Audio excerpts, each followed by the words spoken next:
Hi viewers, ఈరోజు recipe పప్పుచారు.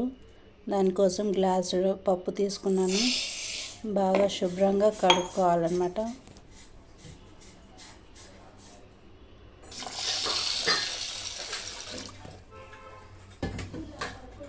బాగా ఒక 2-3 టైమ్స్ బాగా కడుక్కోవాలి. ఇలా వాష్ చేసుకొని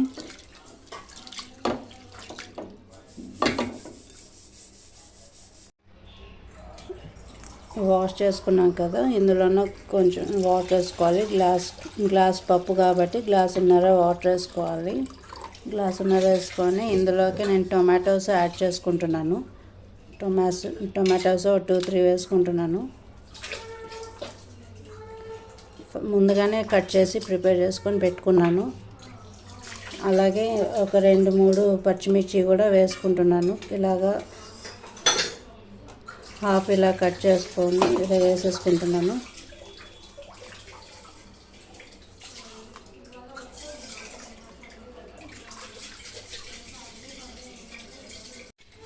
ఇందులోకి ఒక 1 టేబుల్ స్పూన్ అలాగా ఆయిల్ యాడ్ చేసుకుంటున్నాను.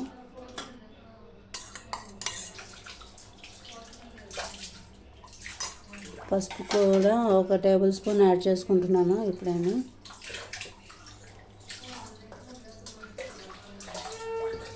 ఇప్పుడు వచ్చేసి మూత పెట్టేసుకుంటున్నాను.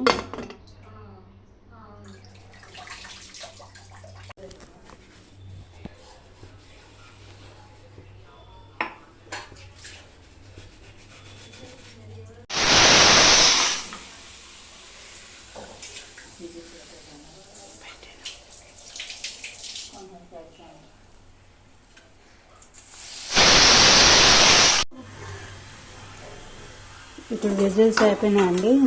స్టవ్ ఆఫ్ చేస్తున్నాను.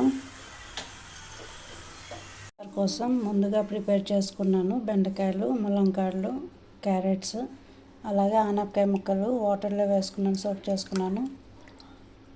స్వీట్ పొటాటో ఒకటి తీసుకున్నానండి. ఇలా రౌండ్గా పీసెస్ చేసుకున్నాను. పప్పు బాగా స్మాష్ అయింది చూడండి. ఇలాగా 5-6 విజిల్స్ పెట్టుకున్నాము. టొమాటోస్ కూడా స్మాష్ అయిపోయాయి. మిరపకాయలు కూడాను చూడండి ఇలాగ ఉన్నాయి. ఇప్పుడు నేను స్టవ్ పైన ఒక బౌల్ పెట్టుకున్నాను.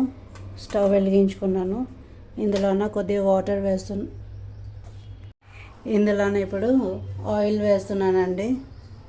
ఒక 4 టేబుల్ స్పూన్స్ దాకా.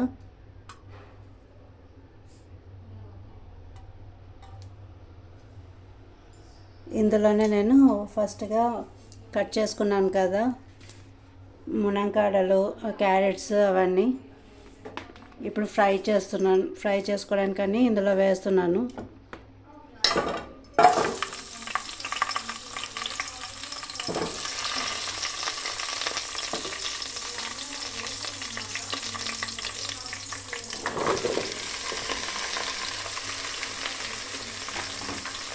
కొంచెం పచ్చివాసన పోతుంది. అలాగే మనం పప్పు అన్నీ వేసుకున్నప్పటికీ ముక్కలు కూడా మంచిగా మెత్తగా ఉడుకుతాయి అన్నమాట. ఇలా ఫస్టే చేసుకుంటే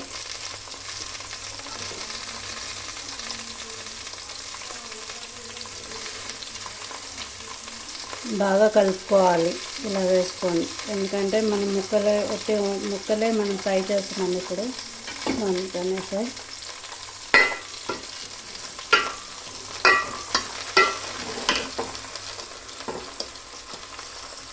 కలుపుకోవాలి. ఇలాగా 2 నిమిషాలు ఇలా మూత పెట్టేసి ముక్కలు వేగనివ్వాలి. ముక్కలు ఫ్రై అయ్యాయండి. అందులోనే నేను పప్పు వేస్తాను. పప్పులోనే ఇప్పుడు నేను చింతపండు చూపెట్టాను కదా, నానబెట్టేసి ఆ రసం వచ్చేసి ఇందులో వేసేస్తున్నాను. చింతపండు రసము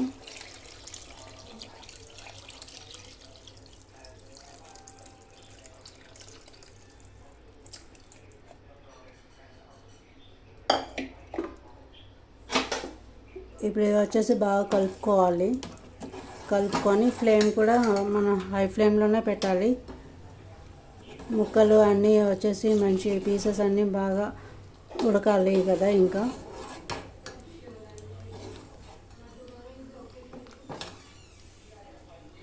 ఇందులోనే నేను ఇప్పుడు ఉప్పు కారం కూడా వేస్తున్నాను. ఇందులోకి పసుపు వేస్తున్నాను. పసుపు, కారం తగినంత, మిరపకాయలు వేసుకున్నాం కదా, కారం తగినంత వేసుకోవాలి. ఉప్పు టేస్ట్కి తగ్గట్టు వేసుకోవాలి.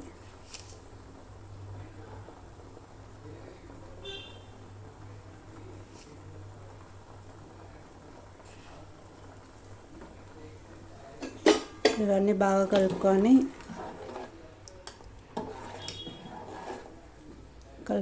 ఇలాగా.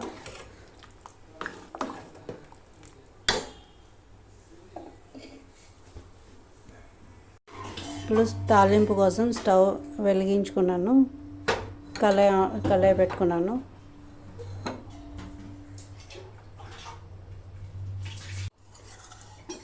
ఒక 2 టేబుల్ స్పూన్స్ ఆయిల్ వేస్తున్నాను కళాయిలోన.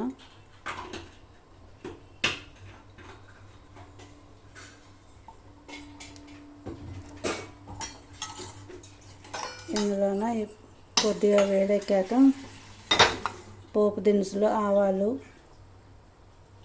శనగపప్పు, జీలకర్ర, కరివేపాకు, ఎండుమిర్చి వేస్తున్నాను. ఇవాళ మండే కాబట్టి ఆనియన్స్, తెల్లుల్లి 2 స్కిప్ చేస్తున్నామండి.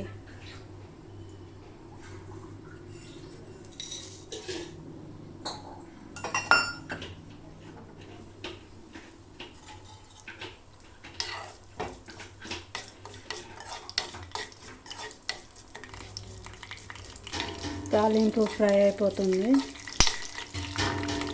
ఇందులో 2 ఎండుమిర్చి చిక్కి వేడి సాంబార్ రెడీ అండి. ఇందులో దించే ముందు మనం వచ్చేసి ఇందులో బెల్లమైనా కొద్దిగా పంచదారైనా వేసుకోవచ్చు. రుచికి బాగుంటుంది టేస్ట్గా. మీకు నా సాంబార్ ఎలా ఉందో రెసిపీ నచ్చితే కనుక లైక్, షేర్, సబ్స్క్రైబ్ చేయండి. Thank you.